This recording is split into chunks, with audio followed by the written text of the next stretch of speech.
Examination. कुल 5 प्रश्न करने अनिवार्य है, जिनमें पहला और 5वां कंपलसरी है, उसके अलावे आप कोई भी कर सकते हैं। तो यहाँ पर 5वां अनिवार्य है, पहला अनिवार्य है, इसी प्रकार से पहला कंपलसरी और 5वां कंपलसरी। अब देखेंगे कि इन पहले और 5वें में कितने कितने खंड होते हैं। अगर यूपीएससी की बात करें बच्चे, तो यूपीएससी में एक प्रश्न का जो वेटेज होता है, पहले प्रश्न का वेटेज है 50 नंबर, कितना 50 मार्क्स।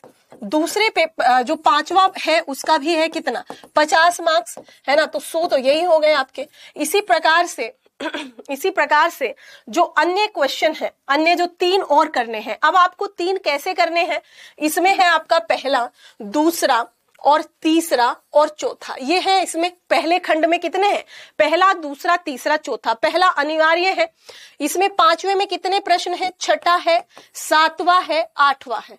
इस प्रकार से प्रश्न दिए हैं, कुल करने हैं 5। कुल कितने करने हैं, टोटल करने हैं 5, कुल 5 प्रश्न करने हैं, कुल 5 प्रश्न करने हैं। पहला कर दिया और 5वां कर दिया। अब कौन कौन से करने हैं, या तो एक इसमें से कर दीजिए और 2 इसमें से कर दीजिए, या फिर एक इसमें से कर दीजिए, 2 इसमें से, कोई से भी 2 कर दीजिए। कुल आपको 5 करने हैं। दूसरी बात जो मैंने बताई आपको अभी यहाँ पर, कि कुल 5 करने हैं, इसका मतलब है आपका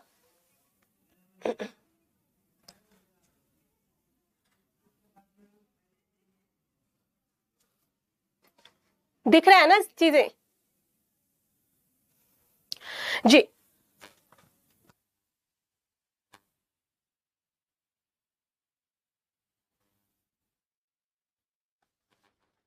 तो कुल यहाँ पर आपको 5 प्रश्न करने हैं, जिनका जो वेटेज है 50 है। इस प्रकार से 250 मार्क्स का आपका पेपर हो जाता है। इस प्रकार से 250 मार्क्स का पेपर हो जाता है। एप्लीकेशन पर भी क्लास स्टार्ट है, कुछ थोड़े बहुत इश्यूज हो सकते हैं, जब तक रिजॉल्व नहीं हो जाते हम कंटिन्यू कर रहे हैं चीजों को। आप प्लीज थोड़ा सा हमें कोऑपरेट करें, थोड़ा सा सहयोग दें। चीजें रिजॉल्व करने की पूरी टीम पूरी कोशिश कर रही है। आप सभी के ही सहयोग से टेक्निकली समस्याएं हम लोग हैंड आउट मतलब होल्ड कर सकते हैं, और इन्हीं के द्वारा हम इनसे गो थ्रू भी होते हैं। ठीक है, तो पूरी तरीके से तकनीकी चीजें हैं बच्चे, थोड़ा सा साथ की सहयोग की जरूरत है हमें आपके। राइट, चलिए जी, ये चीजें मेरे हिसाब से समझ में आ गई होंगी। यहाँ पर बच्चे मुस्कान और जितने भी साथी हैं, भाई मैं पढ़ाऊंगी कैसे, यहाँ पर पढ़ाऊंगी कैसे अगर आपके सवाल ही खत्म नहीं होंगे। एक ही सवाल को why are you pasting again and again. मैं देख रही हूँ आपके कमेंट्स में, समझ रही हूँ आपकी चीजें, बट अचानक से यहां से जाके मैं दूसरी क्लासेस नहीं ले सकती ना, समझ रहे। तो फिलहाल इसको 100% यहाँ पर आप मुझे साथ दें, और उसके बाद हम अगली क्लासेस को भी शुरू करेंगे। ये चीजें समझ में आई आप लोगों को जो मैंने बताया, क्योंकि फिर ये नहीं आएंगे, फिर इसके लिए दूसरा सेशन करते बैठना। क्यों अपना टाइम खराब करते हो आप लोग, इस तरीके से आप अपना टाइम खराब करते हैं बिना मतलब का, है ना। तो फिलहाल यहाँ समझ लीजिए, सुन लीजिए चीजों को कि क्या है ना। तो मैंने बताया कि 50 मार्क्स के सारे प्रश्न हैं, 5 प्रश्न है एक पेपर में, 250 नंबर के हैं। पहला और 5वां, बार बार कह रही हूं मैं, पहला और 5वां प्रश्न अनिवार्य है। अगर सुनेंगे नहीं तो करेंगे कैसे वहां पेपर में, सारा प्रश्न करके चले आएंगे, या चॉइस किसमें थी यही नहीं पता चलेगा, तो पेपर खराब हो गया ना। ठीक है, तो आगे चलते हैं, आगे बढ़ जाते हैं अपनी बात पर, कि इसमें जो पहला प्रश्न है उसमें जनरली हिंदी में 5 टिप्पणियां आ रही हैं। कितनी, 5 टिप्पणी, या फिर 5 प्रश्न आपके इसी में पूछे जा रहे हैं, ईच एंड एवरी 10 मार्क्स का। ठीक है, 10 मार्क्स का यहाँ पर पूछा जा रहा है। अतः आप लोगों के सामने चुनौती ये रहती है एग्जाम में कि जो पहला प्रश्न है उसकी 5 चीजें आपको आनी चाहिए, तभी तो पूरा पहला प्रश्न आप सोल्व करोगे, तभी तो पूरा पहला प्रश्न सोल्व करोगे। नहीं तो दिक्कत यहाँ पर यही रह जाती है, दिक्कत यहाँ पर यही रह जाती है बच्चे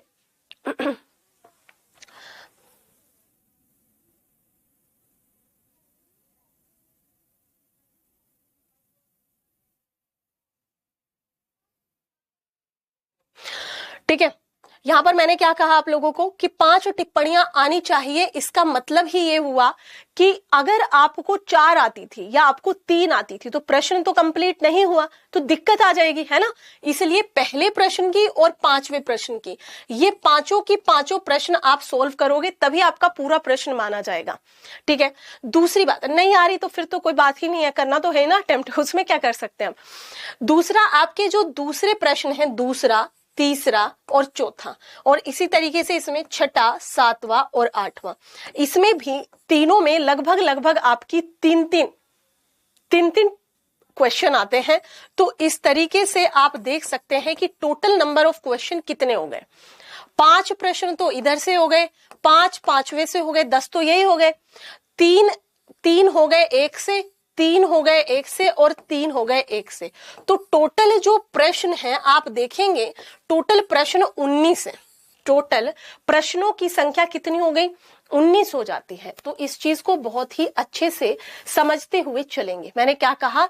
टोटल प्रश्नों की संख्या बच्चे 19 है। सोनी, मैं आपसे बाद में बात करती हूँ बच्चे, ऐसा नहीं है कि आपकी बातों को इग्नोर कर दिया जाता है, अभी समय दें क्लास कराने के लिए, है ना। तो यहाँ पर टोटल 19 प्रश्नों पर बात करी जाएगी आपसे आपके ऑप्शनल में। ये जो बताया मैंने बात, ये चीज समझ में आई तो मैं आगे चल सकती हूँ अब सिलेबस की तरफ। एवरेज आपको 19 सवाल पूछे जा रहे हैं एक पेपर में, ठीक है। एवरेज एक पेपर में 19 सवाल जो कि 250 नंबर के हैं, ठीक है। नेक्स्ट बात आ जाती है आपकी सिलेबस की। तो जब हम पाठ्यक्रम पर चर्चा करते हैं या जब हम हिंदी साहित्य के सिलेबस पर बात कर रहे हैं, किस पर? सिलेबस पर। इस सिलेबस में कुछ साथी हमारे साथ में पुराने जुड़े हुए हैं। उन साथियों को हमने हिंदी में कहानी वाला खंड शुरू किया था उनके साथ, और कहानी वाले खंड को अंत करके मैंने उपन्यास शुरू किया था। अब उपन्यास में वो आपके साथ भी आ जाएंगे, है ना, जुड़ जाएंगे। हिंदी इसलिए शुरू किया था, काफी ज्यादा मतलब इंटरेस्टिंग रहता है। और अगर कोई ये चाहता है कि मैं पेपर 1 को अलग पढ़ लूं, पेपर 2 को अलग पढ़ लूं, यहाँ पर इस तरीके से अगर आप चाहते हैं तो तैयारी फिर अपूर्ण रह जाती है, इनकम्प्लीट रह जाती है। आपको दोनों ही पेपर पढ़ने हैं और दोनों पेपर को कोशिश करिए इंटरलिंक करके पढ़ने की। क्या कहा मैंने? इंटरलिंक करके पढ़ने की इनको कोशिश करिए। यहाँ पर जब हम पेपर 1 की बात करते हैं तो इसके अंदर जो का खंड है वो है आपका हिंदी भाषा का इतिहास। क्या है? हिंदी भाषा का इतिहास। इस चीज को समझिएगा। भाषा यानी कि लैंग्वेज का हिस्ट्री, क्या है उसमें चीजें, अभी हम उस पर चर्चा करेंगे। आपके सिलेबस में किस तरीके से उसको डिजाइन करा गया है। जब हम खंड खा की बात करते हैं, इसके अंदर आपकी चीज आ जाती है हिंदी साहित्य का इतिहास। हिंदी साहित्य का इतिहास, दोनों चीजें बिल्कुल अलग है। ऊपर वाले खंड में बात हो रही है हिंदी भाषा के इतिहास की, और नीचे वाले खंड में बात हो रही है हिंदी साहित्य के इतिहास की। कैसे अलग है? जब हम बात कर रहे हैं हिंदी भाषा की, तो जो मैं अभी आपके साथ में बोल रही हूँ भाषा, ये हिंदी भाषा में मैं बात कर रही हूँ। ये जो हिंदी भाषा बनी है, इसने कई सारी प्रोसेस से गुजरा है, और इस प्रोसेस से गुजरते हुए जो आधुनिक काल में हम ये हिंदी आपके साथ में बात कर रहे हैं, इस तक बनने का जो भी इतिहास रहा, जैसे हम सब भाषाओं की जननी के रूप में संस्कृत को मानते हैं। किसको? संस्कृत को। खैर हमारे सिलेबस में तो वह नहीं है, हमने संस्कृत को देखा।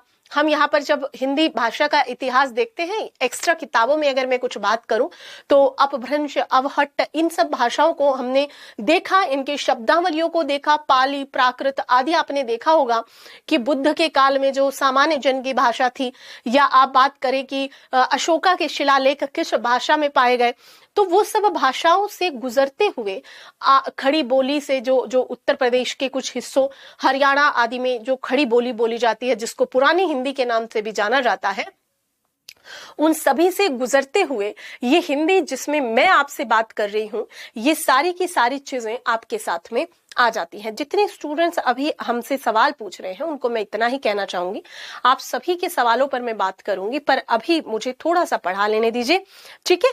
तो जब इस पे बात करेंगे तब हम आपसे बात करते हैं कि किसमें क्या पढ़ना है। फिलहाल मुझे बात करने दीजिए। दूसरी बात, जितना भी लिटरेचर लिखा गया है अलग अलग कालों में, जो भी उस समय की मांग रही, जिस हिसाब से वहां पर ग्रामर रचा गया, उसने क्या लिटरेचर लिखा, किस तरीके की रचनाओं का विकास उस काल में हुआ है, वो तमाम चीजें हम हिंदी साहित्य के विकास में देखते हैं, ठीक है। तो जब हम इसको बांटते हैं, यहाँ पर लिख लीजिए फ्रेश पेज पर कि पेपर 1 का खंड का, इसके अंतर्गत जब हम बात कर रहे हैं हिंदी भाषा के विकास की, तो कौन कौन सी चीजें हमें यहाँ पर पढ़नी है। मैं बार बार कह रही हूं कि एक पेपर को दूसरे पेपर के साथ में रिलेट करके पढ़ेंगे तो आपको चीजें ज्यादा अच्छे से और उचित तरीके से आ पाएंगे। हिंदी भाषा का इतिहास, ठीक है। हिंदी भाषा के इतिहास में मैंने आपको क्या बताया कि जिस काल से हिंदी चली है ना, जब हिंदी अपनी प्रारंभिक अवस्था से, हिंदी अपनी प्रारंभिक अवस्था से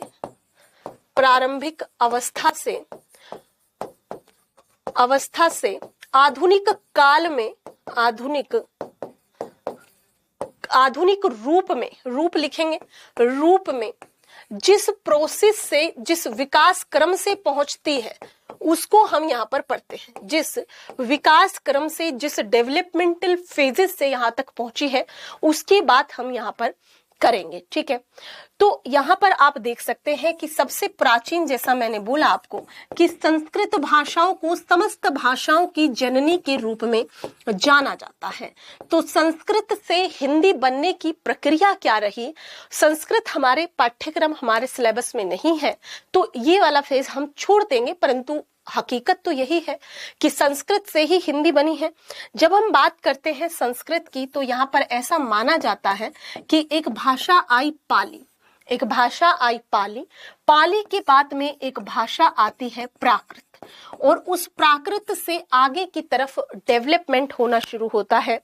इसके बाद में आपकी आती है अपभ्रंश भाषा, और उसके बाद में आती है अवहट्ट भाषा, और उस अवहट्ट के बाद में आती है पुरानी हिंदी, उसके बाद में आती है पुरानी हिंदी। तो ये विकास क्रम है।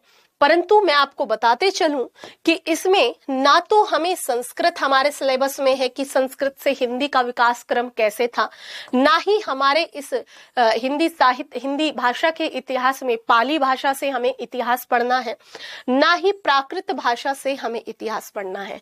यहाँ पर जब हम बात करेंगे हिंदी भाषा के इतिहास की तो इसमें हम अपभ्रंश, अवहट्ट, पुरानी हिंदी और उससे हम यहाँ पर आगे बातों को बढ़ाएंगे।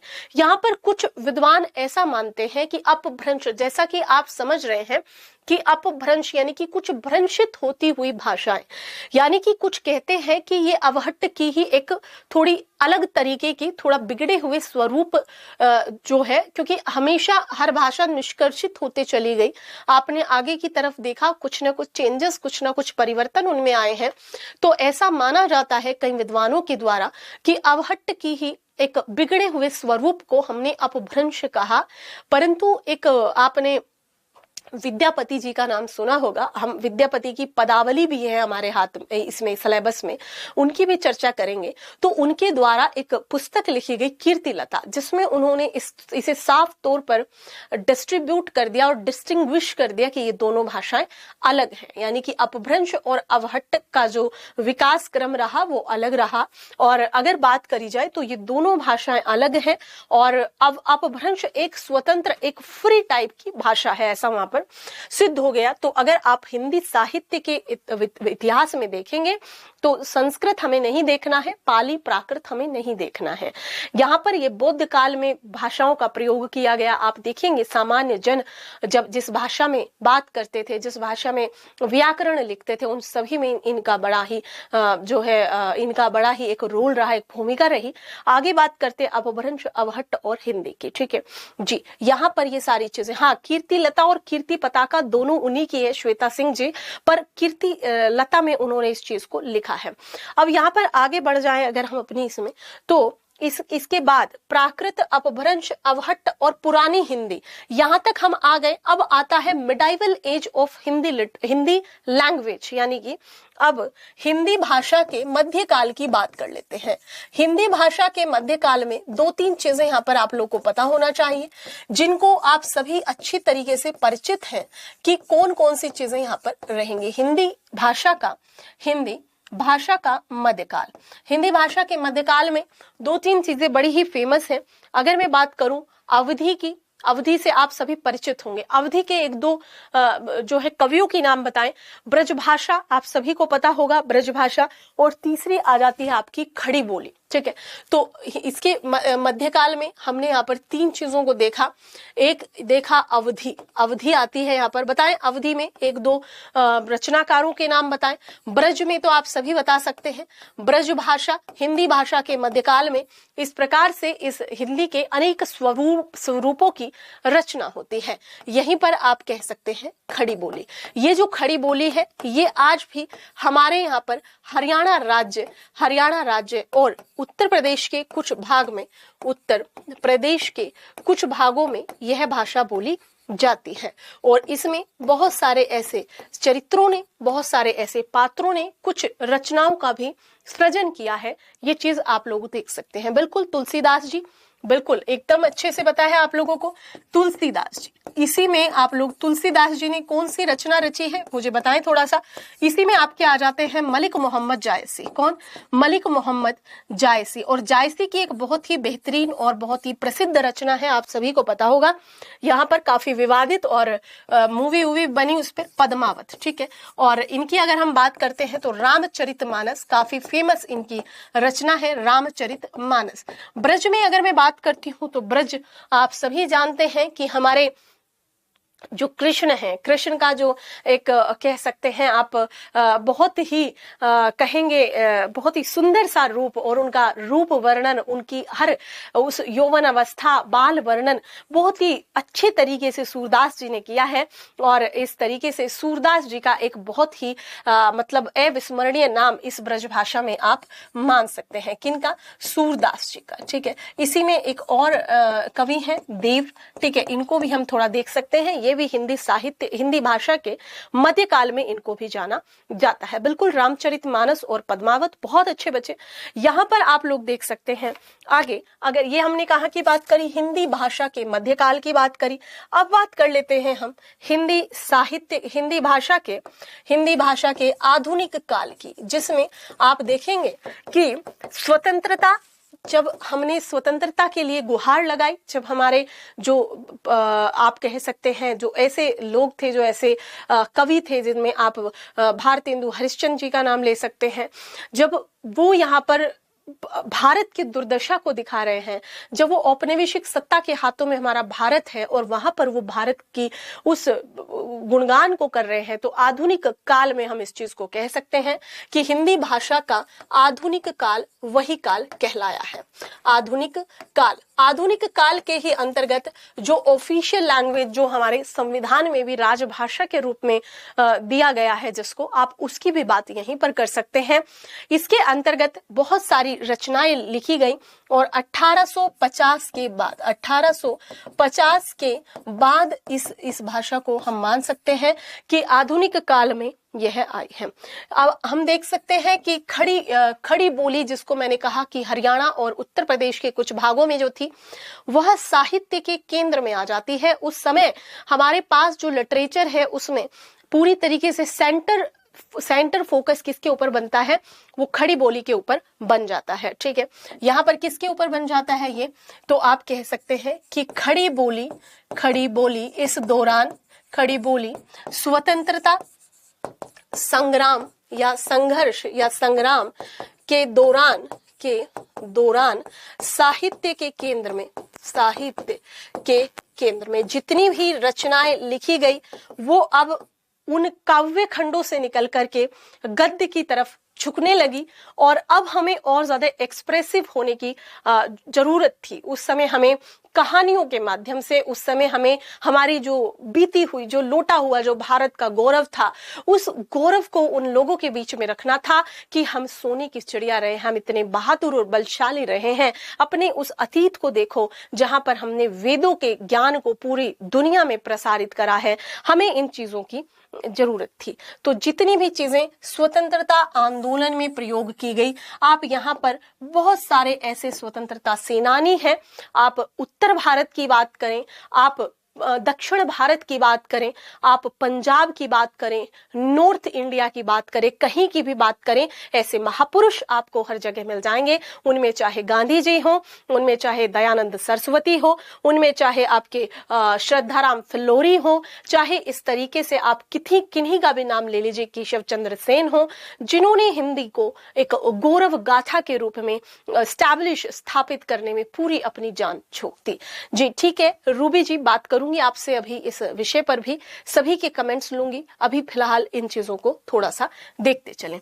मैंने कहा कि गांधी जी हो, गांधी जी या आपके दयानंद सरस्वती हो, ठीक है, उनसे पहले दयानंद सरस्वती ने भी जो है वेदों की ओर लौटो, अपने जो गौरव गान है हमारा उस चीज की तरफ बढ़ो, है ना। दयानंद सरस्वती जी हो, चाहे केशव चंद्र जी हो, ठीक है, केशव चंद्र सेन हो, ये सभी के प्रयासों से इस हिंदी को राजभाषा, इस हिंदी को राजभाषा तक पहुंचाने का जो श्रेय जाता है वह इन्हीं को जाता है, ठीक है।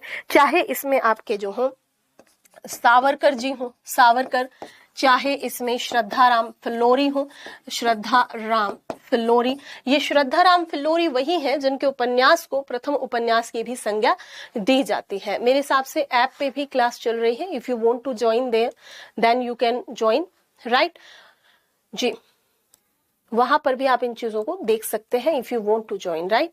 चलिए जी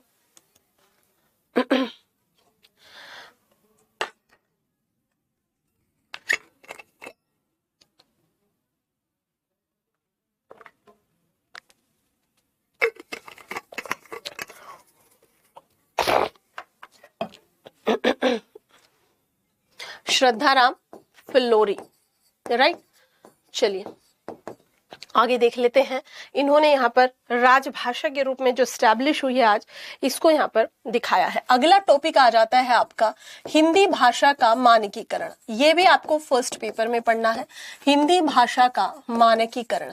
अब मानकीकरण का मतलब होता है स्टैंडर्डाइजेशन, स्टैंडर्डाइजेशन, ठीक है। स्टैंडर्डाइजेशन का मतलब होता है कि कोई एक ऐसा मानक हो, स्टैंडर्ड हो, जो हिंदी को हर जगह खरा उतार सके। फॉर एग्जाम्पल, यहाँ पर आपने देखा होगा कोई लोग आ को इस तरीके से लिखते हैं, कई इस तरीके से लिखते हैं।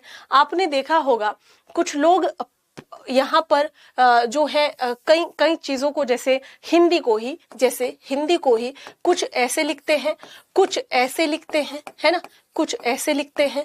कोई लोग जो है यहाँ पर कई ऐसे शब्द हैं हमारे पास में जिनको अलग अलग तरीके से लिखा जाता है। तो इसका मतलब है स्टैंडर्डाइजेशन का मतलब है कि कुछ ऐसे मानक हो जो उसको खरे उतारते हो, या फिर आप कह सकते हैं यूनिफॉर्मिटी। अगर मैं इसको कहूं तो यूनिफॉर्मिटी का मतलब होता है कि एक जैसे यहाँ पर चीजें चलनी चाहिए, ठीक है।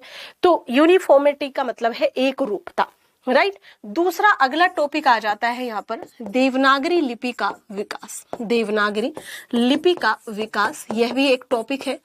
अब देवनागरी लिपि क्या होती है, मतलब भाषा तो ये हुई जो मैं आपके साथ में बोल रही हूँ, लिपि यानी कि स्क्रिप्ट, लिपि यानी कि स्क्रिप्ट, ठीक है। स्क्रिप्ट का मतलब होता है जिसमें इसे लिखा जा रहा है। अगर हम हिंदी की बात करें, मराठी की बात करें तो सभी की लिपि देवनागरी है। अगर मैं इंग्लिश की बात करती हूँ तो उसकी लिपि रोमन है।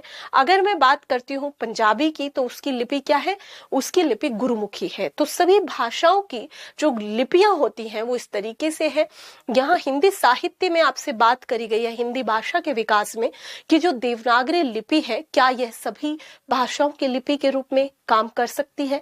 इस लिपि की क्या अच्छी बातें, क्या बुरी बातें, आप देखेंगे पहला जो पेपर है उसके पहले खंड में एक आध सवाल यहां से बन जाता है, ठीक है। तो दूसरी बात आ जाती है आप लोगों की भाषा बोली। भाषा बोली का क्या संबंध है, एक टॉपिक आपको ये भी दिया गया है। सबसे पहली बात तो आप लोग इनको आइडेंटिफाई करेंगे, भाषा क्या है, बोली क्या है। बोली को इंग्लिश में डायलेक्ट्स कहा जाता है और भाषा को इंग्लिश में लैंग्वेज कहा जाता है। तो what are the difference between them, इन दोनों में अंतर क्या है। भाषा वह होती है जिसका अपना ग्रामर यानी व्याकरण हो, जिसमें साहित्य रचना हुई हो, जिसमें एक रूपता हो, जिसके कुछ स्टैंडर्ड्स हो। बोली का मतलब होता है जो एक छोटे क्षेत्र में एक सीमित लोगों के द्वारा बोली जाती हो, जिसका व्याकरण नहीं हो, जिसमें बहुत ज्यादा साहित्य रचना नहीं हुई हो, लोकल लेवल पर हो सकता है किसी ने कुछ इस तरीके की रचनाएं कर दी हो, परंतु यहाँ पर ये सारी की सारी चीजें नहीं होती है। ठीक है, तो इनके बीच में क्या संबंध है? माना ये जाता है कि अकेले हिंदी की ही न जाने 18-19 कितनी बोलियां हैं, और बोली बार बार हर कोस पर बदलती रहती है। ऐसे कई सारे मुहावरे भी आपके बीच में मौजूद होते हैं। ठीक है, यहाँ पर आप आगे देखेंगे, अगला एक टॉपिक है हिंदी भाषा का तकनीकी विकास। अगला जो टॉपिक आ जाता है हिंदी भाषा का तकनीकी विकास, यानी कि जो टेक्निकल डेवलपमेंट हुआ है तो हिंदी भाषा का कितना ज्यादा हुआ है। आप इस तकनीकी विकास के अंतर्गत देख सकते हैं, जैसे ये बोर्ड है, जैसे आपका लैपटॉप या कंप्यूटर या सिस्टम या फोन है, अब उस फोन में आप देखते हो कि हिंदी भी टाइप हो जाती है। ठीक है, तो यानी कि धीरे धीरे आपकी हिंदी भाषा का तकनीकी विकास हो रहा है। जब आप बात करते हो इंसाइक्लोपीडिया की, इंसाइक्लोपीडिया में पहले आपको केवल अंग्रेजी में ही अक्षर ज्ञान होता था, अभी आपका हिंदी में भी वहां पर टेक्स्ट आ जाता है। जब आप बात करते हो text to speech to text की, स्पीच टू टेक्स्ट की, यानी कि आप पहले इंग्लिश में कुछ बोलते थे, how are you, what about you, तो आपको इंग्लिश में वो चीजें आ जाती थी, अभी हिंदी में भी आने लगी हैं। अभी बात करें अगर इंसाइक्लोपीडिया की, तो कई ऐसे लोग बोलते हैं कि हिंदी में अच्छा है कि ऑथेंटिक किस में है ना।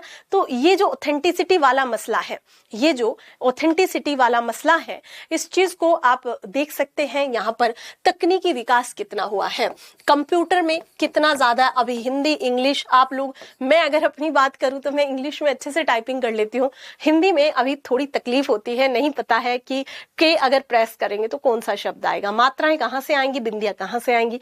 तो इस तकनीकी विकास को यहाँ पर आप देख सकते हैं। नेक्स्ट एक और टॉपिक इसके अंतर्गत आता है हिंदी भाषा का व्याकरणिक विकास, हिंदी भाषा का व्याकरण। ठीक है, अब इस व्याकरण में आपको बहुत ज्यादा तो व्याकरण नहीं पढ़नी है, क्योंकि हम हिंदी साहित्य की बात कर रहे हैं। इस व्याकरण में आपको थोड़ी चीजें जैसे कि संज्ञा पढ़नी है। ठीक है, सर्वनाम पढ़ना है, इसमें संज्ञा है, सर्वनाम है, इसी में आपका जो लिंग वचन, ये सारी की सारी चीजें आपको इसके अंतर्गत पढ़नी है। ठीक है, तो थोड़ा इसमें व्याकरणिक विकास भी आप लोगों को हिंदी भाषा के इसमें पढ़ लेना है। राइट, ये चीजें हैं। ठीक है, यहाँ पर श्याम शंकर जी आपका बहुत शुक्रिया। देख लेंगे इसमें कि इसके अंतर्गत आपको व्याकरणिक विकास बहुत ज्यादा नहीं पढ़ना है। कोई अगर ये डरे कि मुझे विलोम शब्द सारे रटने होंगे, मुझे सारे पर्यायवाची रटने होंगे, ऐसा नहीं है। आपको यहाँ पर एक व्याकरणिक विकास के अंतर्गत किस तरीके से आप लिंग वचन संज्ञा सर्वनाम विशेषण और ये सारी चीजों का एक हल्का एक बेसिक ज्ञान आपको होना चाहिए। ये चीजें यहाँ पर, ठीक है, ये चीजें यहाँ पर आपको आ सकती हैं। राइट, चलिए नेक्स्ट आपका आ जाता है, ये सारी चीजें आ गई आप लोगों को। तो ये पेपर 1 का खंड का आपका पूरा सिलेबस यही है।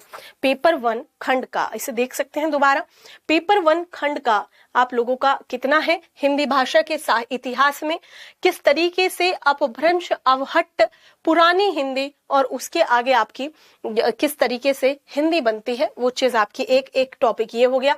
दूसरा टॉपिक है कि हिंदी भाषा का जो मध्यकाल है, जिसके अंतर्गत अवधि ब्रज और खड़ी बोली, इसमें क्या साहित्य रचना हुई। बहुत देखो, पेपर 1 जो आपका है उसमें बहुत भारी भरकम चीजें नहीं पढ़नी है। पेपर 2 में अगर बात करें अगर हम रचनाकारों की, तो वहां पर इनको थोड़ा सा एक व्याख्यायित तरीके से या फिर कह सकते हैं कि इनको कॉम्प्रिहेंसिव तरीके से वहां पर पढ़ना है। यहाँ पर बहुत ज्यादा चीजें नहीं लेनी है। ठीक है नहीं कवि वगैरह नहीं पढ़ने बच्चे, करी यू भाई, ऐसा नहीं है कि आप अपने ही मन से कुछ भी सिलेबस गढ़ लेंगे, है ना। सिलेबस जो यूपीएससी ने दिया है उसी को आप लोग देखेंगे, है ना।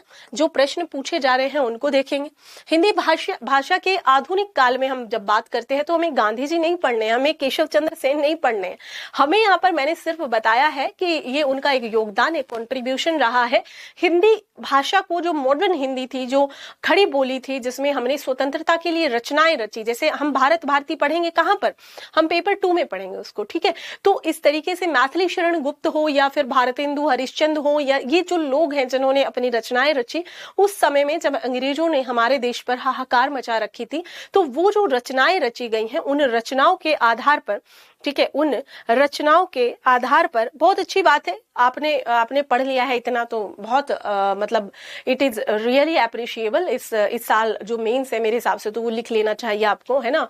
प्री का पता नहीं क्या रिजल्ट रहा होगा, आई डोंट नो, दिया था क्या इस बार आपने, तो ये बहुत ही हाई लेवल की बातें हैं कि आपने इतना सारा पढ़ लिया है हिंदी साहित्य का, फिर भी आप सिलेबस डिस्कशन में हो। It is really appreciable for me also कि भाई आप जैसे ऐसे स्टूडेंट्स जो ऑलरेडी इतना पढ़ चुके हैं वो अगर कक्षाओं में आते हैं तो हमें अच्छा लगता है, हमें बहुत मतलब खुशी होती है ना।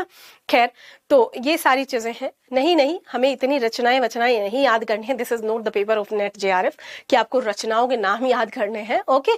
तो उसके बारे में पता होना चाहिए साहित्य क्या है। साहित्य आप केवल गोदान पढ़ के नहीं बता सकते कि प्रेमचंद की साहित्य रचना की दृष्टि क्या थी। साहित्य ऐसा विषय नहीं होता है कि आप मतलब इसे इतने हल्के में ले, है ना। ये थोड़ा सा तो आपको थोड़ा सा इसकी कद्र करनी चाहिए, और मेरे हिसाब से बुरा लगेगा उन साहित्यकारों को भी जो नए पुराने सभी हैं अगर आप इस तरीके की बातें करेंगे तो। ठीक है जी ओके, बहुत अच्छी बात है, बढ़िया बात है भाई। यहाँ पर नेक्स्ट आप देख लेते हैं हिंदी भाषा का मानकीकरण, ये भी एक टॉपिक है आपका। नेक्स्ट आपका टॉपिक है देवनागरी लिपि का विकास, है ना। नेक्स्ट टॉपिक है भाषा बोली, और अगला टॉपिक है विभा। अभी मैं बात करूंगी आपसे क्लास के बाद। नेक्स्ट आ जाता है आपका हिंदी भाषा का तकनीकी विकास, यानी कि technical development of Hindi language, और आगे आ जाता है आपका हिंदी भाषा का व्याकरण। ठीक है, ये आपका पेपर 1 का टॉपिक 1 मतलब खंड ए बिल्कुल समाप्त हो गया, जिसमें से आपके प्रश्न पूछे जाएंगे। प्रश्न संख्या 1, प्रश्न संख्या 2, 3 और 4, ये 4 प्रश्न आपके वहां से पूछे जाएंगे, जिसमें क्वेश्चन नंबर 1 करना कंपलसरी है और 2, 3, 4 में से भी एक प्रश्न करना अनिवार्य है, राइट। चलिए, नेक्स्ट आ जाता है पेपर 1 का खंड खा। अब खंड खा में हमने क्या देखा था? अभी पेपर 1 के खंड खा में हमने देखा था कि हमें पढ़ना है हिंदी साहित्य का विकास। ठीक है, हिंदी साहित्य के विकास में हम यहाँ पर देख लेते हैं कि भाई जब जब ये चीजें लिखी जा रही हैं, जब जब ये चीजें परिवर्तन में आ रही हैं, उस समय किस तरीके का साहित्य रचा जा रहा है ना। हिंदी साहित्य का इतिहास, इस हिंदी साहित्य के इतिहास को आप मूलतः 4 भागों में बांटते हैं, जिसके अंतर्गत आपका आदिकाल आता है, भक्ति काल आता है, रीति काल आता है और आधुनिक काल आता है। अब इन आदिकाल, भक्ति काल, रीति काल, आधुनिक काल में आपको क्या पढ़ना है उसकी हम बात कर लेते हैं। आदिकाल का मतलब होता है जो सबसे शुरुआत में लिखा गया हो, आदि यानी कि स्टार्टिंग का। ठीक है, तो सबसे पहले बात कर लेते हैं आदिकाल की। मेरे साथ साथ ही इन चीजों को लिखते चले जाइए। इनके काल विभाजन में कुछ लोगों के मतभेद हैं, उन मतभेदों को हम नजरअंदाज करते हुए जो चीजें सर्वोपरि रूप से मानी जाती है उनको हम यहाँ पर देख सकते हैं। आदिकाल के बाद आ जाता है आपका भक्ति काल, और भक्ति काल के बाद रीति काल आता है, और रीति काल के बाद आ जाता है आधुनिक काल। इनको देखेंगे, इस डिस्ट्रीब्यूशन को थोड़ा सा देख लेंगे और उसके आधार पर आगे चीजों को बढ़ाते हुए चलेंगे। फटाफट से देख लीजिए एक बार। सिलेबस डिस्कशन बहुत ज्यादा दिन तक नहीं चलना चाहिए, आज इसे खत्म करते हैं। आप लोगों के सपोर्ट से ये चीजें संभव हो सकती हैं। मतलब भाषा जब जब बन रही है उस समय कैसा कैसा साहित्य रचनाएं हो रही हैं। जैसे आज की आप साहित्य रचना देखें, है ना, आप पुराने समय की साहित्य रचनाएं देखिए, जब राजाओं के श्रृंगार की प्रशंसा की जा रही है, जब बिहारी जी लिख रहे हैं, जब पृथ्वीराज रासों में लिखी जा रही हैं चीजें, जब वीरता से भरी चीजें लिखी जा रही हैं, जब भक्तिमय में होकर के कृष्ण भक्ति शाखा और राम भक्ति शाखा में लोग सूफी संगीत और ये सब, तो तमाम चीजें बदल रही हैं। ओवरनाइट कुछ भी नहीं होता है। तो आप इन चीजों को देख लेते हैं कि यहाँ पर आदिकाल आपका 1000 से 1000 से 1350 तक माना जाता है। अगर मैं बात करूं 1350 से 1650 तक आपका ये माना जाता है, 1650 तक। 1650 से 1850 तक रीतिकाल माना जाता है और आधुनिक काल 1850 से वर्तमान युग तक ये माना जाता है। हालांकि इन सभी में कुछ ना कुछ जो है मतभेद जरूर रहे हैं, पर उन मतभेदों को मैंने पहले भी कहा नजरअंदाज करते हुए आप लोग अपनी चीजों को आगे बढ़ाते रहेंगे। यहाँ पर जब मैं कह रही हूँ आपको कि आदिकाल, तो आदिकाल का मतलब है कि यहाँ पर आपके कुछ लोग बड़े ही प्रसिद्ध हुए हैं, जिनमें पृथ्वीराज जी को आप देखेंगे, यहीं पर आपके विद्यापति जी आप देख सकते हैं, विद्यापति, यहीं पर आपके अमीर खुसरो आ जाएंगे, अमीर खुसरो। इसमें 2 प्रकार की रचनाएं आप देख सकते हैं। 2 प्रकार की रचनाओं में मेरा मतलब है कि एक तो रचनाएं रची गई अपभ्रंश प्रकार की भाषा में, अपभ्रंश काव्य जिसको कहा जाता है। दूसरा जो काव्य था वो था देश काल का, देश काल का। ये आपका कहां पर रचा गया? ये रचा गया आदिकाल में, ठीक है। ये कहां पर रचा गया?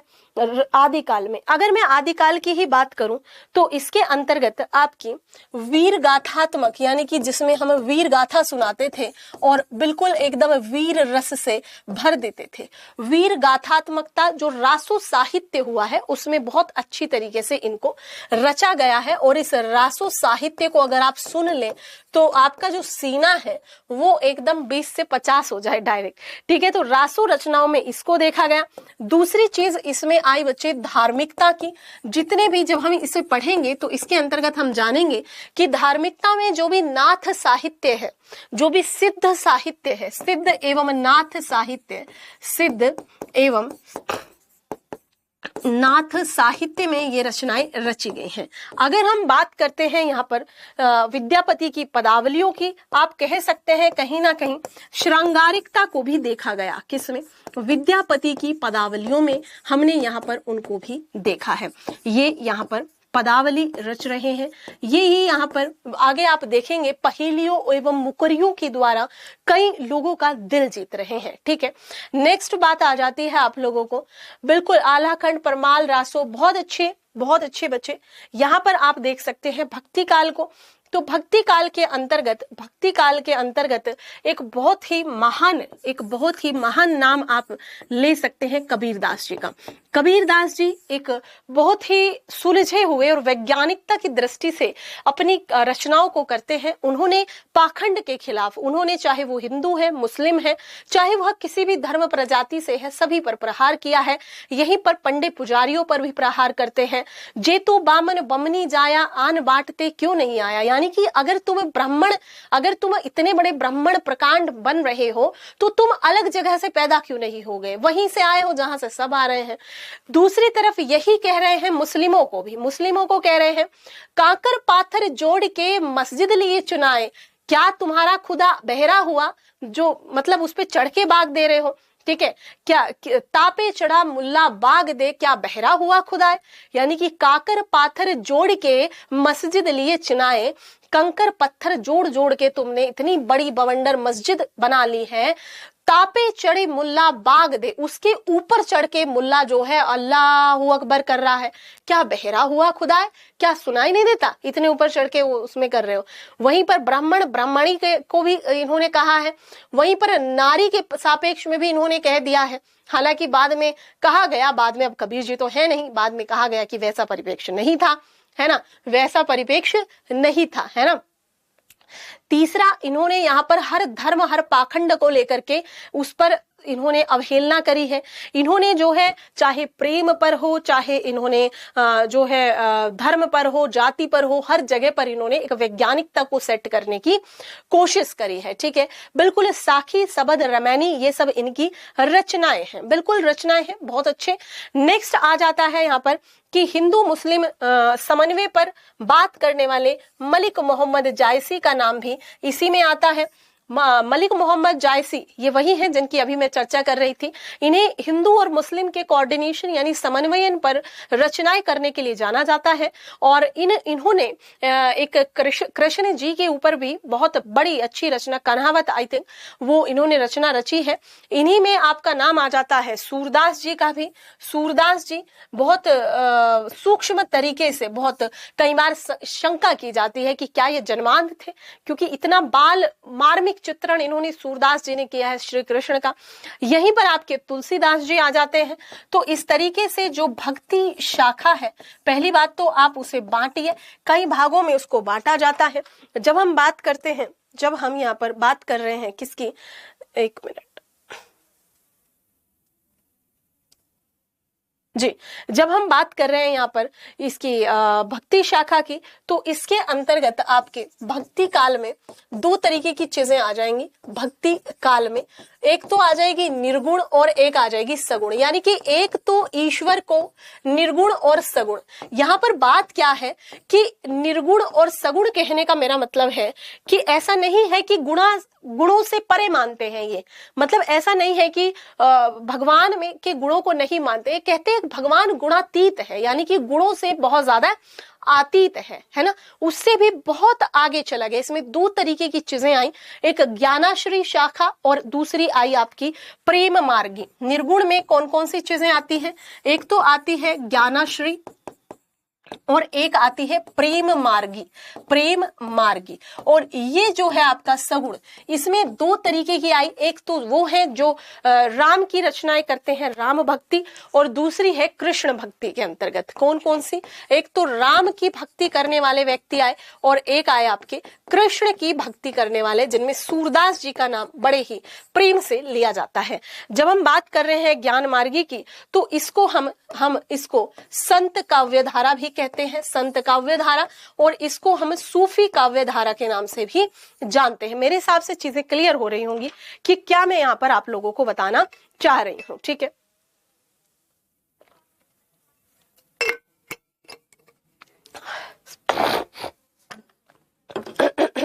जी, यहाँ पर इन्होंने ज्ञानाश्रय में ज्ञान के आधार पर, जो जितने भी संत हुए हैं जिन्होंने ज्ञान के आधार पर ईश्वर को गुणों से हीन नहीं माना है। निर्गुण का मतलब ये नहीं होता कि गुणों से हीन, इन्होंने एक ऐसी पार ब्रह्म की रचना को साकार करने का प्रयास किया जहां पर ईश्वर के अंदर गुण भी है, ईश्वर के अंदर जो है, पर इन्होंने किसी एक चीज में उसको नहीं बांधा।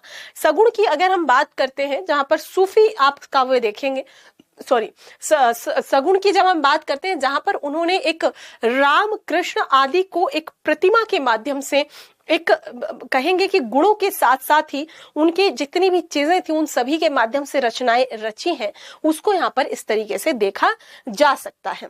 नेक्स्ट आ जाता है आप लोगों का बच्चे, यहाँ पर बात कर लेते हैं रीति काल की। रीति काल में बिहारी हुए हैं आपके, बिहारी एक बहुत ही प्रसिद्ध नाम है। यहीं पर आपके देव हैं और घनानंद जी हैं, घनानंद जी, तो और भी कई इसमें प्रसिद्ध नाम रहे हैं। बिहारी को अगर हम देखते हैं तो बिहारी जी ने श्रृंगार पर इतनी बेहतरीन रचनाएं रची हैं। मैं एक यहाँ पर छोटा सा बताना चाहूंगी आप लोगों को। बिहारी की जब भी आप बात करेंगे तो, एक मिनट जी, बिहारी कहते हैं, बिहारी श्रृंगार रस की रचनाओं में, श्रृंगार रस यानी कि इन्होंने अपनी रचनाओं में पूरी श्रृंगारिकता डाली है, जिसके अंतर्गत ये कहते हैं कहत नटत। अभी बताऊंगी एक एक शब्द को। रीझत खीजत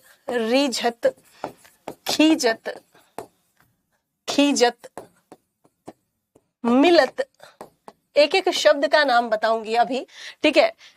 मिलत, खिलत,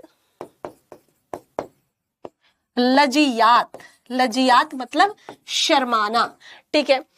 नेक्स्ट, भरे भोन में करत है, भरे भोन में करत है। भरे भोन यानी कि भरा हुआ भवन है, सब बैठे हुए हैं।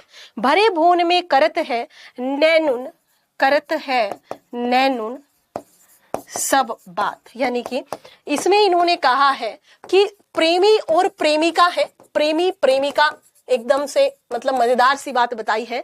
कह रहे हैं कहत कहत नटत रीझत खीजत मिलत, मतलब नैनो ही नैनो में बातें कर रहे हैं। प्रेमी और प्रेमिका भरे हुए भवन में, एकदम भरे हुए लोग बैठे हैं। पहले ऐसे ही होता था, जो जॉइंट फैमिलीज होती थी उनमें भी क्या होता था, नई नई शादी हुई है तो जो भी वर वधू हैं उनको अकेला नहीं छोड़ा जा रहा है, और वो बैठे बैठे नैनो ही नैनो में बातें कर रहे हैं। नैनो ही नैनो में कैसे बातें कर रहे हैं, कहत कहत नटत, यानी कि नाट जाती है, कहती है नाट जाती है, मना कर जाती है। रीझ रही है, अपने रूप सौंदर्य अपनी अपनी सारी चीजों पर रीझ रही है, खींच रही है, गुस्सा भी हो रही है। ठीक है, मिल भी रहे हैं नैन, क्या हो रहे हैं, मिल भी रहे हैं एक दूसरे से नैन, खिल भी रहे हैं मिल करके एक दूसरे से नैन। और जैसे ही मिलते हैं उस भरी भीड़ में, जैसे ही नैन नैना से टकराते हैं तो लजियाती है, यानी कि शर्मा जाती है, शर्मा जाती है। और शर्मा जाने के बाद में, ठीक है, शर्मा जाने के बाद में भरे भवन में, यानी कि सब बैठे हुए हैं, सब बैठे हुए, ऐसा लगता है हाय किसी ने देख तो नहीं लिया, हमसे आपस में नैन मिलाते हुए हमें किसी ने देख तो नहीं लिया। तो भरे भवन में करत है नैनुन सब बात, वैसे तो मौका ही नहीं मिल पा रहा है, तो यही भरे हुए भवन में सारी बातें आपस में नैना कर रहे हैं। श्रृंगार रस की प्रधानता है। और रीतिकाल, वैसे अगर देखा जाए तो रीतिकाल में इसी प्रकार की रचनाएं हुई हैं। जैसे हमने आदिकाल देखा तो आदिकाल में वीर रस से भरी हुई रचनाएं हो रही हैं। ये वो काल है जिसमें कि ऐसा, मतलब बिल्कुल ऐसा कई बार माना जाता है कि अनएक्सेप्टेबल वीर रस है, मतलब अरे भाई बस करो ना। भक्ति काल में जब हम भक्ति में भावनाओं में डूब जाते हैं, जब हमें ईश्वर ही ईश्वर नजर आ रहा है, मोक्ष ही हमारा अंतिम जो है एक सत्य है और हमें मोक्ष मिल जाए, और रीतिकाल आगे बढ़ गया।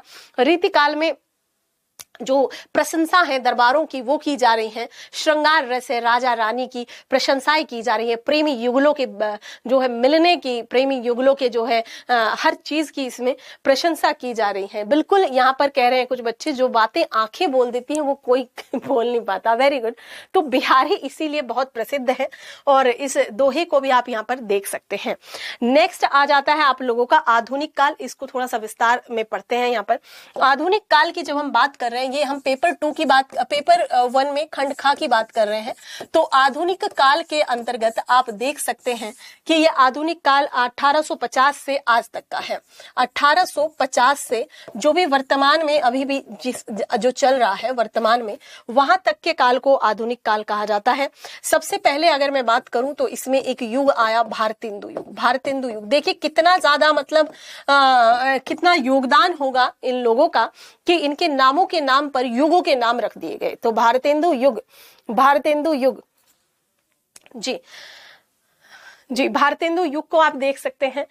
बच्चे जो बातें समझ नहीं आ रही वो मुझसे अभी पूछ लेंगे आप लोग थोड़ी देर में, है ना। भारतेंदु युग के अंतर्गत जब हम बात करते हैं तो ये कब से कब तक रहा, तो इसमें लिख लीजिए 1850 से 1900 तक इसको माना जाता है। लिख लीजिए 10 साल चला और 1900 तक, राइट। दूसरे युग की जब हम बात करते हैं तो द्विवेदी युग है। इनके नाम किन किन के रूप में नामों पर रखे गए। द्विवेदी युग 1900 से 1918 तक मान लीजिए। नेक्स्ट आपका आ जाता है तीसरे नंबर पर, ये है छायावाद। और छायावाद के 4 स्तंभ मुझे बताएं फटाफट से।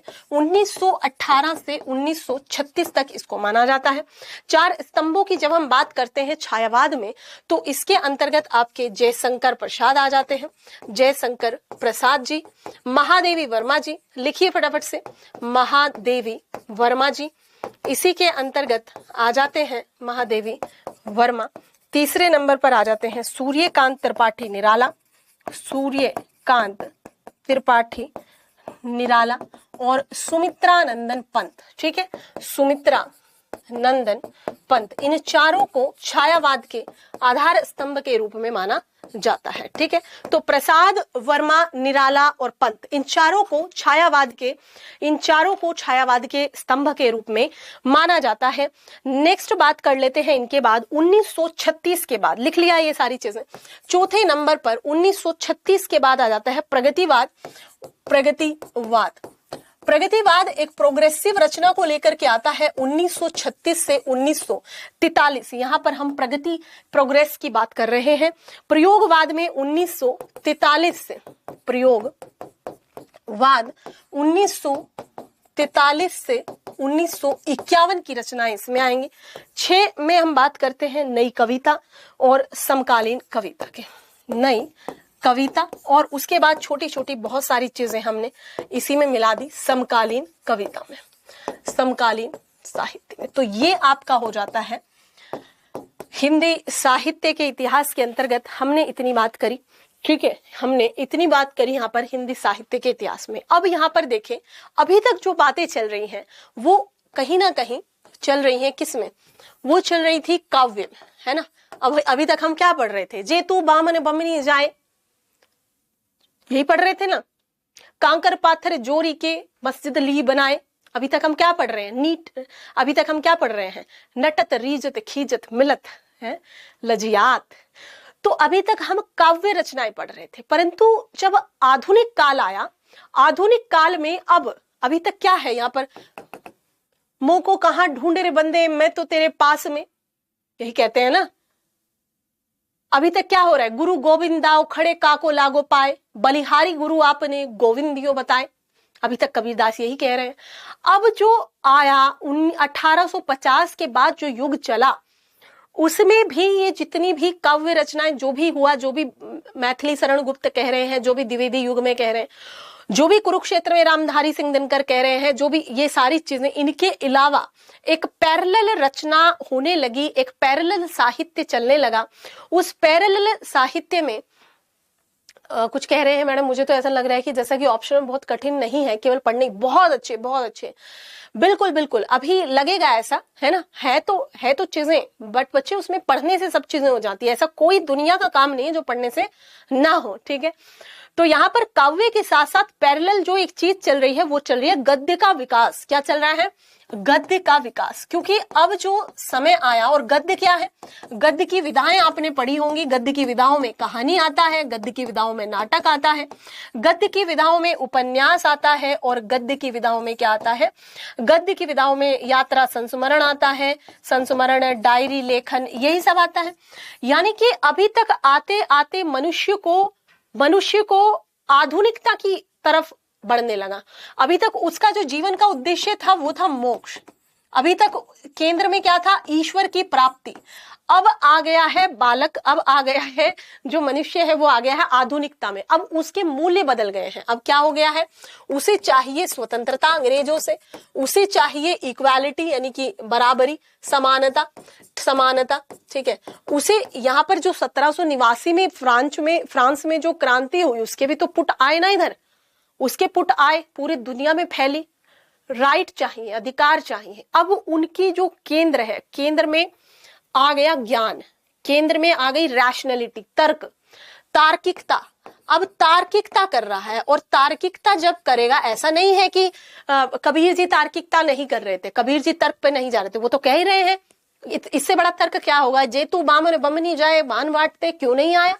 अगर तुम ब्राह्मणों के घर में पैदा हुए हो तो कहीं और से क्यों पैदा नहीं हो गए। इससे ज्यादा तार्किकता क्या होगी।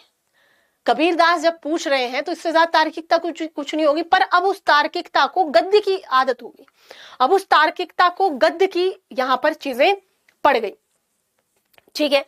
अब यहां पर तार्किकता जब आई तो हमें और ज्यादा कॉम्प्रिहेंसिव होने की जरूरत पड़ी। गद्य की कई विधाओं का पैरेलली विस्तार हुआ, जिनमें हम पेपर 2 में बहुत सारी चीजें पढ़ते हैं। पेपर 2 के अंतर्गत हमने क्या चीजें पूछी, इसमें 2 चीजें हैं। पेपर 2 में भी 2 खंड है, खंड का है और खंड खा है, ठीक है। अब खंड का में भी आपके 1 से 4 सवाल है, ये कंपलसरी है। खंड खा में आपके 5 से 8 सवाल है, ये कंपलसरी, ठीक है।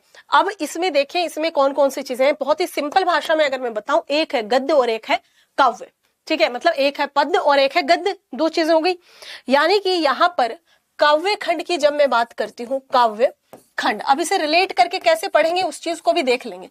काव्य खंड कहें या पद्य कहें, पद्य, ठीक है, ये चीज हो गई आपकी। अब इसके अंतर्गत वापस से उसी को कर लीजिए, 4 भागों में बांट लीजिए। आदिकाल, आदिकाल, दोबारा सन वगैरह लिखने की जरूरत नहीं है मुझे। भक्तिकाल, भक्तिकाल, रीतिकाल, रीतिकाल, और जो चौथा आया वो है आधुनिक काल, आधुनिक काल। ठीक है जी। अब इनके अंतर्गत हमें क्या क्या पढ़ना है उस चीज पर ध्यान दीजिए। आदिकाल में अगर मैं बात करूं, हमने इसमें जब साहित्य का विकास देख रहे हैं वहां पर हमें इसमें पढ़ना है, चीजों को देखना है कि क्या वीर रस से भरी हुई चीजें क्या थी, चंद बरदाई क्या लिख दे रहे हैं, पृथ्वीराज रासो क्या है। हमें कोई भी कवि इसमें नहीं पढ़ना है पेपर 2 में, इस चीज को याद रखेंगे। हमें कोई भी कवि पेपर 2 में इसका नहीं पढ़ना है। ठीक है जी, इतनी चीज समझ में आ रही है। बीपीएससी के बारे में स्पेसिफिक सिलेबस समझा दूं आशीष जी? बिल्कुल समझा देंगे। बीपीएससी के लिए भी रूबी यादव कर सकते हैं इस क्लास को, मैं बता दूंगी अभी क्या क्या चीजें उसमें अलग है। ठीक है, मेरे साथ जो भी आप जुड़े हुए हैं एक बार सेशन को थोड़ा सा शेयर करें ताकि दूसरे बच्चे भी आए, हिंदी साहित्य के लिए इंस्पायर हो, है ना। 5 ऑप्शनल हमारे यहाँ पर है। PSIR बाय वेद सर, सोशियोलॉजी बाय उपासना मैडम, हिंदी साहित्य मेरे द्वारा, और इतिहास और भूगोल। यहाँ पर आप इन विषयों को भी लेने की सोच सकते हैं और समझ सकते हैं चीजें।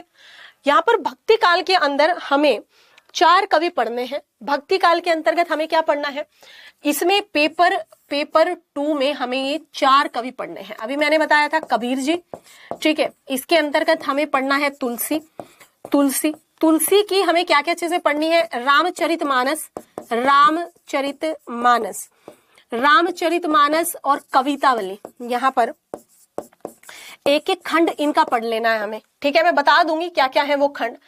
जब हम बात करते हैं सूरदास की, सूरदास का एक कविता है भ्रमर गीत सार, भ्रमर गीत सार, उसके कुछ छंद पढ़ने हैं हमें यहाँ पर। नेक्स्ट आ जाता है पद्मावत, और पद्मावत जायसी की पद्मावत आपको यहाँ पर पढ़नी है। तो 4 लोग हैं, जायसी की क्या पढ़नी है, पद्मावत, पद्मावत। यहाँ पर स्पेसिफिक बताया है यूपीएससी ने कितने पढ़ने हैं। ठीक है, ऐसे नहीं कि सारा पढ़ लेना है, जितना उन्होंने लिखा है सब पढ़ लेना है। ठीक है। वासुदेव सिंह जी कह रहे हिंदी और हिस्ट्री में कौन सा सही रहेगा। देखो बच्चे, मैं बिल्कुल ऑनेस्टली बताऊंगी आपको, अगर हिस्ट्री लेना चाहते हैं तो हिस्ट्री लीजिए, बढ़िया से ऑप्ट करिए उसको और बढ़िया मेहनत करके उसमें नंबर पाइए। पहली रैंक इस बार हिस्ट्री से आई है। ठीक है। दूसरी बात मैं बताना चाहूंगी, अगर आपका इंटरेस्ट हिंदी में है यानी कि साहित्य में, तो आप हिंदी के साथ जाइए। हर व्यक्ति अपना 100% देने की कोशिश करता है या करते हैं, तो आप उसको लेकर के तैयारी मेहनत आपको करनी है। हर एक विषय से रिजल्ट रहते हैं। ठीक है, इंटरेस्ट को तलाशिए मेरा कहाँ है। हिस्ट्री अगर लेंगे तो जीएस के कुछ सेक्शंस को भी कवर करेगा, हिंदी साहित्य लेंगे तो नहीं करेगा, सिंपल सी बात है। पर आपकी राइटिंग स्किल वगैरह बढ़ जाएंगे, ये बात अलग की है, ये बात अलग की आ जाती है। ठीक है जी। रचनाएं नहीं पूछी जाएंगी, बिल्कुल पूछ लेगा भाई, पूछ लेगा भाई, इंटरव्यू कुछ भी पूछ सकता है। यूपीपीसीएस में भी एक ही होता है अंकित जी, एक ही होता है जी। ठीक है, एक ही ऑप्शनल होता है। यूपीपीसीएस में भी 2 पेपर होते हैं, 200 नंबर के। ठीक जी। पद्मावत इसमें आगे आ जाता है आपका, आगे आ जाता है रीतिकाल। रीतिकाल में आपको बिहारी जी पढ़ने हैं। कौन पढ़ने हैं, बिहारी जी। हम बात कर रहे हैं गद्य, इसकी पद्य की, हम अभी गद्य की बात नहीं कर रहे हैं, गद्य अलग है, गद्य अलग है। कितने ऑप्शनल होते हैं अंकित बताया तो बच्चे। नेक्स्ट आ जाता है आपका आधुनिक। आधुनिक में थोड़े ज्यादा पढ़ने हैं, लिख लीजिए इस चीज को।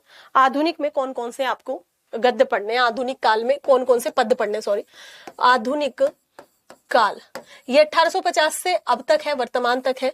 तो इसमें आपको कौन कौन सी चीजें पढ़नी है, यहाँ पर टोटल आपके हो जाते हैं 7 हैं, और इसमें कितने हैं, एक ये है 8 और 4 12 है टोटल, है ना। तो 7 में कौन कौन कैसे कैसे हैं लिख लीजिए, लिख लीजिए भाई। 7 पढ़ने हैं टोटल। मैथिली शरण गुप्त, सबसे पहले आप यहाँ पर इनका नाम लिख लीजिए, मैथिली शरण गुप्त, इनका पढ़ना है आपको भारत भारती, है ना। ये ले लेना, पतली सी किताब है, बाकी क्लासेस में तो कराई ही जाएंगे आपको। ओरिजिनल टेक्स्ट हमेशा हर सब्जेक्ट का ले लेना।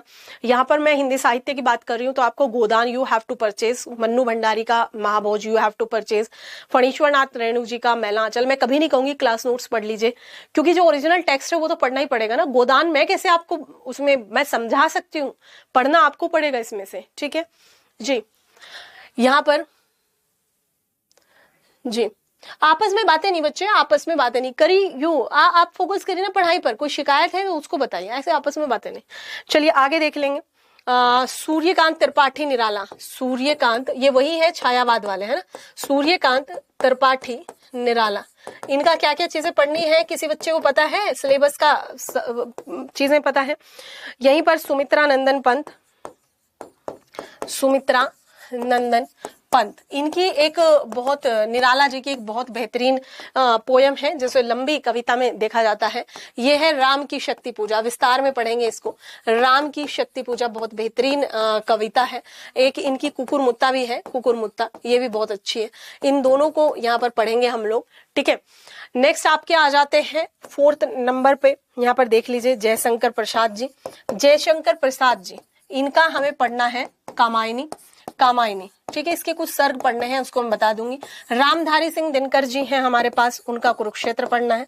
रामधारी सिंह दिनकर जी, दिनकर, इनका हमें क्या पढ़ना है? कुरुक्षेत्र पढ़ना है। लिख लीजिए इन सभी चीजों को, किसका क्या पढ़ना है। जब बच्चे किताबों की बात करते हैं कि कौन सी किताब हमें पढ़नी है, तो यही किताबें पढ़नी है। कामायनी लेनी है, राम की शक्ति पूजा लेनी है, नेट से डाउनलोड कर लेना, नहीं तो बहुत बड़ी सी किताब आ जाएगी। मैंने तो पूरी ही खरीदी थी, ठीक है। कुकुर मुत्ता भी उसी में मिल गई, ये भी उसी में मिल गई, मतलब मैंने तो और भी कविताएं पढ़नी थी इनकी, तो इसलिए मैंने इस चीज को ले लिया था, ठीक है। आगे आप लिख लिए, फटाफट से पढ़िए इन चीजों को, है ना, आगे पढ़िए। नेक्स्ट आ जाता है आपका, नेक्स्ट मुक्ति बोध जी हैं, मुक्ति बोध जी हैं आपके सिलेबस में, मुक्ति बोध जी, ठीक है। नेक्स्ट आपके आ जाते हैं अज्ञे जी, अज्ञे, ठीक है जी। नेक्स्ट एक और है आपके यहाँ पर नागार्जुन, नागार्जुन जी को जब आप देखते हैं तो बहुत बड़े जन कवि हैं, इनकी 3 छोटी छोटी किताबें हैं। बादल को घिरते देखा है, अकाल और उसके बाद, और ये चीजें पढ़िए आप इनकी। हरिजन गाथा, तीन कविताएं इनकी हैं। एक है हरिजन गाथा, हरिजन गाथा, एक है अंधेरे में, और एक है बादल को घिरते देखा है। 3 छोटी छोटी कविताएं हैं। बादल को नहीं अंधेरे में नहीं, अकाल और उसके बाद है ना। बादल को, छोटी सी है वो, घिरते देखा है, ठीक है। हरिजन गाथा, और एक है अकाल एवं उसके बाद, ठीक है।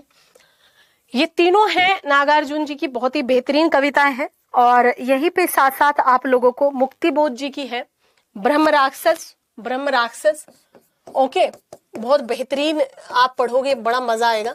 और ये कविता अज्ञे जी की पढ़ोगे आप, असाध्य वीणा, यानी कि ऐसी वीणा जिसको कोई साध ना सके, बहुत बेहतरीन है भाई, मतलब अल्टीमेट, मजा ही आ जाएगा पढ़ के। ये सारी की सारी कविताएं आप लोग, हाँ, अंधेरे में किसका है? मुक्ति बोध का है, बिल्कुल सही बात है। और वो इसमें नहीं लगा, वो बीपीएससी में लगा हुआ है कविता, है ना, अंधेरे में, यहाँ पर नहीं है, राइट जी, ठीक है बच्चे। ये चीजें हो गई। यूपीएससी की हिंदी का फुल सिलेबस मैम किया जो आप बता रहे हैं अभी लाइव, बिल्कुल बिल्कुल प्रभा ठाकुर जी, बिल्कुल बिल्कुल बच्चे, ये यूपीएससी की जो ऑप्शनल क्लास है उसका सिलेबस है, ये फुल सिलेबस है जिसको आप यहाँ पर अभी मेरे साथ में देख रहे हैं। मेरे साथ जो भी साथी जुड़े हैं, एक बार पहले इस सेशन को थोड़ा सा शेयर कर दीजिए ताकि मुझे और ज्यादा प्रमोशन मिले और मैं और ज्यादा आप लोगों के साथ में मतलब खुश रह सकूं, है ना, मुझे मोटिवेशन मिले। आषाढ़ का एक दिन बच्चे क्या है? आषाढ़ का एक दिन तो नाटक है, कविता थोड़ा, ठीक है। तो ये चीजें हो गई आपकी किसकी? आधुनिक काल में आपको इन 7 लोगों को पढ़ना है, इन 7 लोगों को पढ़ना है, ठीक है। अब बात करेंगे हम पेपर 2 के खंड ख की, ठीक है, पेपर 2 और उसके अंदर खंड ख, ठीक है। अब इस खंड खा में जब हम बात करते हैं उपन्यास की, पहली बात तो इसमें 4 उपन्यास है, यूपीएससी की मैं बात बता रही हूँ। उपन्यास में आपके सामने एक है महाभोज, महाभोज किनका है फटाफट से बताएं?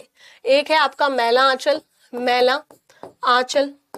नेक्स्ट है आपका यहाँ पर दिव्या और गोदान, दिव्या और गोदान। गोदान सभी को पता होगा किनका है, जल्दी से बताएं। महाभोज मन्नू भंडारी का एक बहुत ही बेहतरीन काइंड ऑफ उपन्यास है राजनीति पे। भाई राजनीति में क्या होता है, किसी के मरने पर कैसे लोगों को क्या फायदा नुकसान हो गया उसी पर दिमाग लगाते रहते हैं। मैला आंचल जो है फणीश्वर नाथ रेणु जी का एक बहुत ही बेहतरीन और बड़ा मजा आएगा पढ़ के आपको। पूर्णिया का, बिहार का है और आंचलिक उपन्यासों में सर्वश्रेष्ठ उपन्यास माना जाता है फणीश्वर नाथ रेणु जी का, फणीश्वर नाथ रेणु, राइट। दूसरी बात आ जाती है दिव्या। ये बुद्ध काल में महिलाओं की स्थिति पर एक बहुत ही बेहतरीन टोर्च डाली है, प्रकाश डाला है यशपाल जी ने, ठीक है। इसको आप देखेंगे, पढ़ लेंगे। और किसानों की स्थिति पर क्या अवस्थिति थी उनकी, किस तरीके से कर्जे में डूबे रहते थे गोदान में, प्रेमचंद जी ने बहुत ही बेहतरीन तरीके से इस चीज को समझाया है, ठीक है। तो ये 4 उपन्यास आप लोगों को पढ़ने हैं। इन चारों उपन्यास को हम गद्य में मानते हैं, खंड खा में आते हैं। अगर मैं बीपीएससी की बात करूं तो बीपीएससी में एक उपन्यास और जुड़ जाता है आप लोगों का, किसमें, बीपीएससी में आ जाता है। यानी कि ये जो यूपीएससी है इसमें तो आप ज्यादा पढ़ते हैं, स्टेट पीसीएस में थोड़ा कम हो जाती हैं चीजें। इसमें शेखर एक जीवनी है ना, बताएं किसका है शेखर एक जीवनी, बताएं जल्दी से किन की है शेखर एक जीवनी, बताएंगे जरा सा किसका है ये, है ना। चलिए डन, ओके।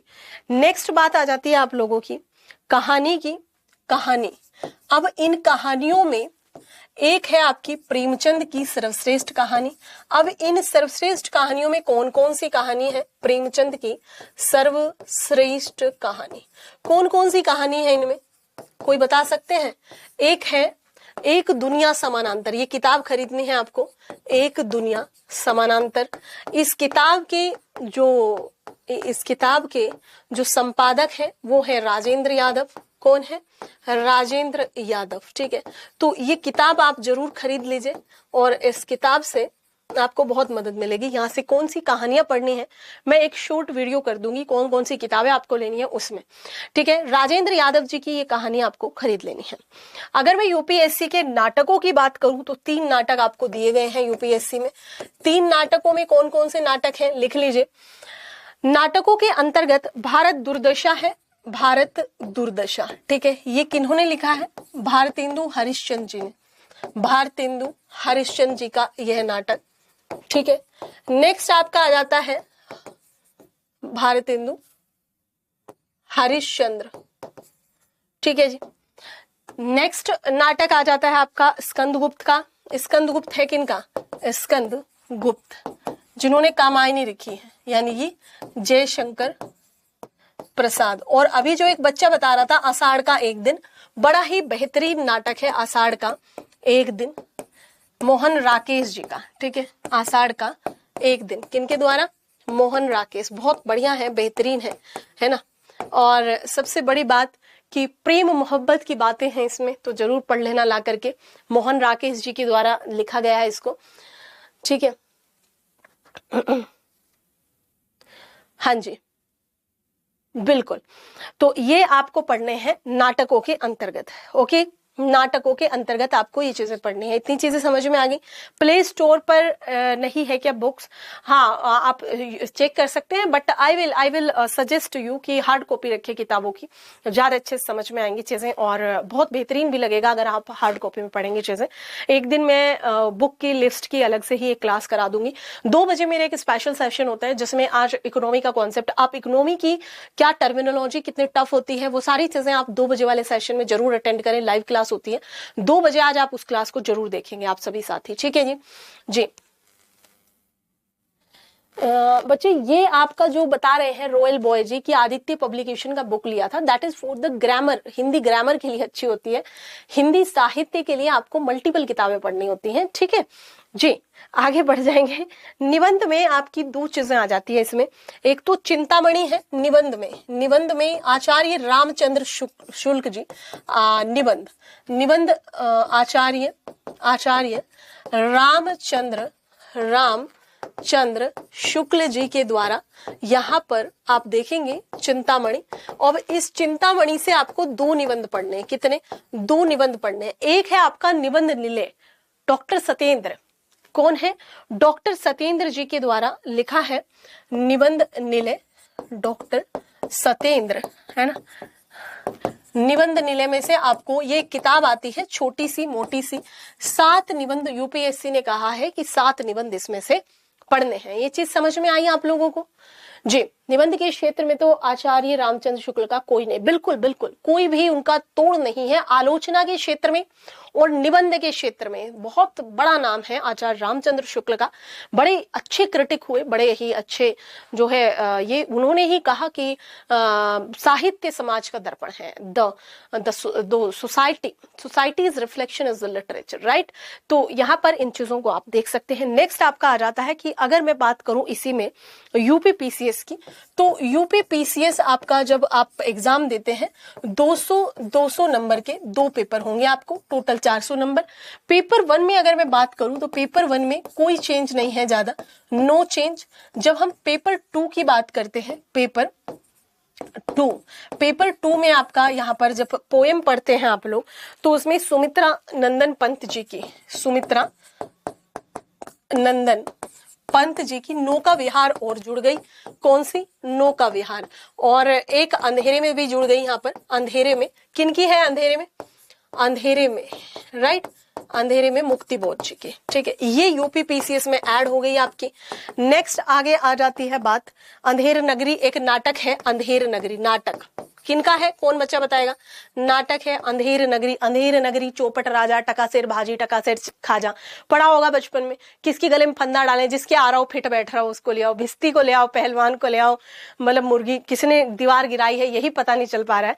ठीक है, तो ये सारी चीजें आपकी किसमें हो जाती है?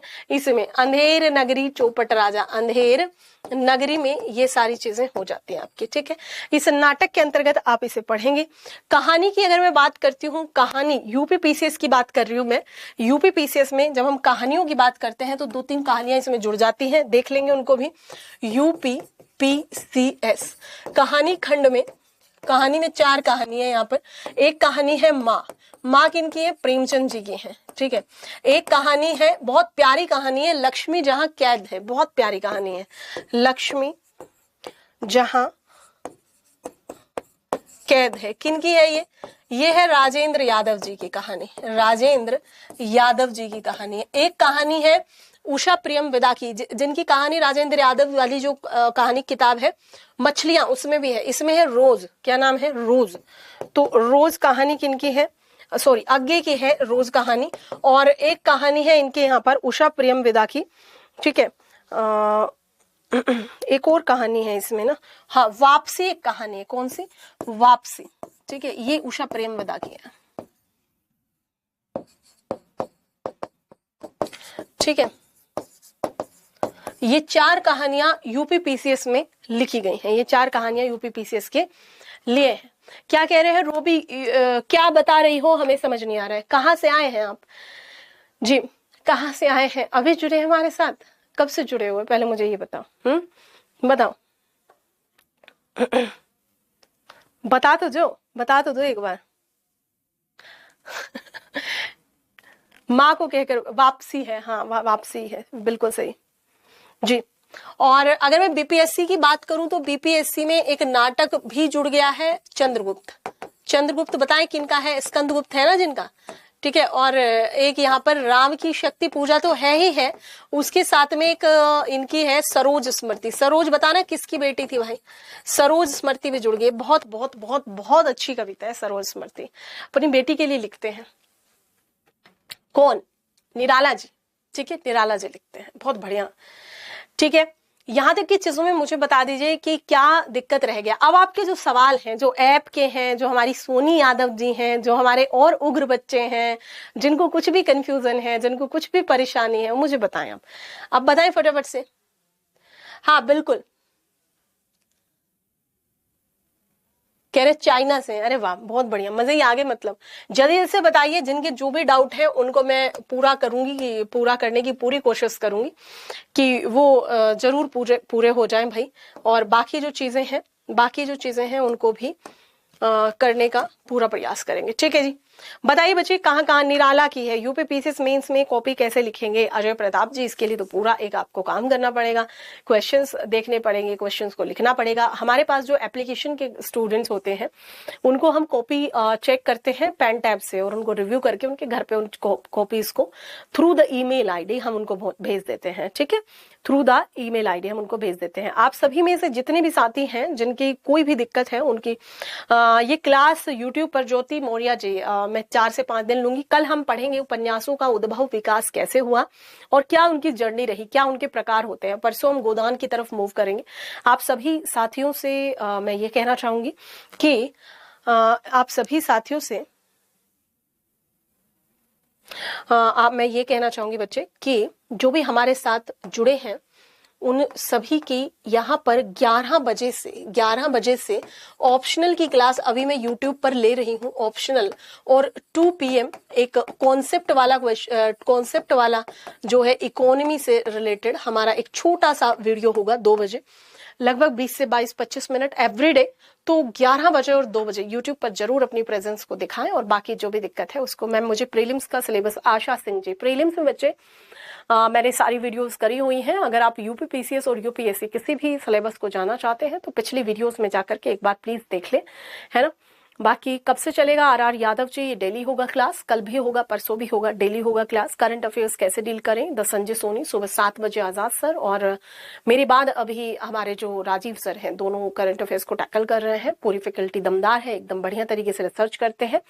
वहीं से आप इन चीजों को, हिंदी ऑप्शनल सब्जेक्ट स्कोरिंग हो सकता है। बिल्कुल सोनी यादव जी, अभी जो 18वीं rank that is the first rank in Hindi medium Ravi Kumar Sihag ने जो प्राप्त करी है, पहली रैंक है हिंदी माध्यम की, और वैसे ओवरऑल 18 रैंक है।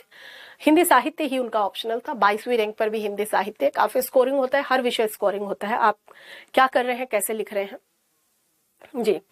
रॉयल हमको समझ में नहीं आया क्या बताया है। अच्छा कोई बात नहीं, उस चीज को हाँ। इकोनॉमिक्स रामानुज जी, बहुत हिम्मत करके आपने इकोनॉमिक्स के बारे में सोचा है, तो आप जरूर ऑप्ट करें इकोनॉमिक्स एज अ ऑप्शनल। बहुत बढ़िया सब्जेक्ट है, स्कोरिंग है, ले लीजिए तुरंत, है ना जी। और जिन जिन छात्रों को और कोई इश्यू है मुझे वीडियो के बाद में ऑफलाइन कमेंट जरूर करें। जो भी आगाज बैच ज्वाइन करना चाहते हैं, मैं क्या कह रही हूँ, जो भी आगाज बैच ज्वाइन करना चाहते हैं, आगाज एक फाउंडेशन बैच है और आगाज हो चुका है वास्तव में आपकी सफलता का।